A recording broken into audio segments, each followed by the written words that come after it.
tous, mes chers collègues, Monsieur le ministre de l'Éducation nationale, en 2020, vous avez annoncé un moratoire sur les fermetures de classes à la rentrée.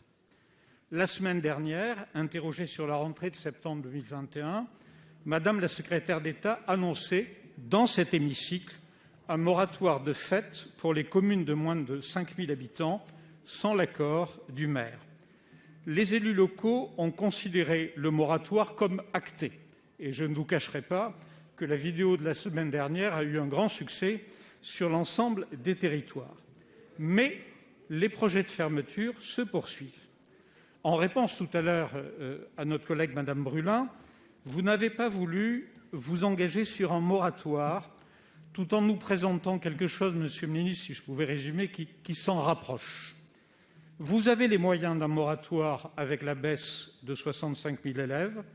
Vous avez les moyens d'augmenter le nombre d'enseignants dans les classes, devant les élèves, et c'est heureux. Pourquoi ne pas dire plus clairement les choses, donner confiance et prononcer, Monsieur le ministre, le mot moratoire? Pour vous répondre, la parole est au ministre de l'Éducation nationale, de la jeunesse et des sports, Monsieur Blanquer. Vous avez la parole. Merci, Monsieur le Président, Mesdames et Messieurs les sénateurs, Monsieur le sénateur Bonnecarrère. Je vous remercie de votre question et de donner acte du fait qui est visible par tous que nous créons des postes, comme je le disais tout à l'heure, alors même qu'il y a des élèves en moins. Si je prends le bilan depuis le début du quinquennat, ça signifie pas loin de 10 000 postes en plus sur la totalité du quinquennat. Là, vous avez plus de 200 000 élèves en moins.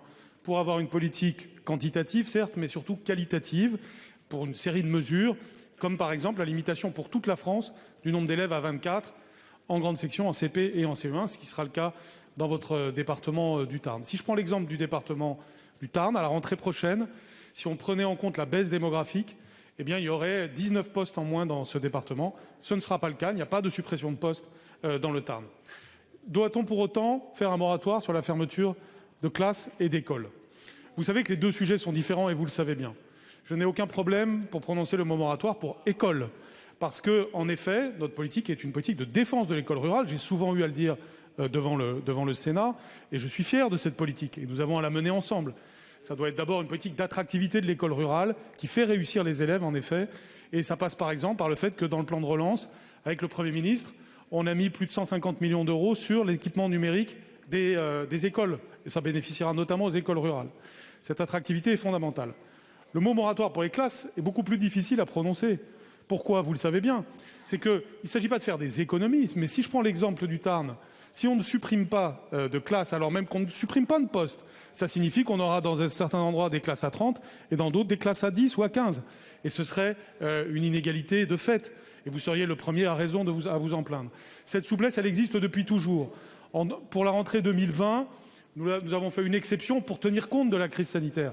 Si nous le faisions année après année, on créerait des hétérogénéités qui ne seraient pas souhaitables. En revanche, oui, il faut plus de postes pour l'école primaire. C'est la politique que nous menons et elle permet pour votre département comme pour tous les départements l'amélioration, je l'ai dit, historique du taux d'encadrement dans votre département comme dans chaque département de France. Monsieur Bonnecarrère. Oui, Monsieur le ministre, nous ne comprenons pas comment, avec moins d'élèves et autant d'enseignants, si ce n'est plus, nous puissions avoir sur le terrain plus de fermetures que d'ouvertures.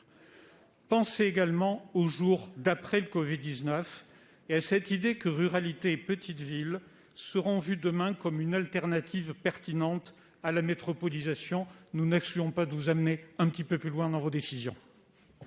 Merci.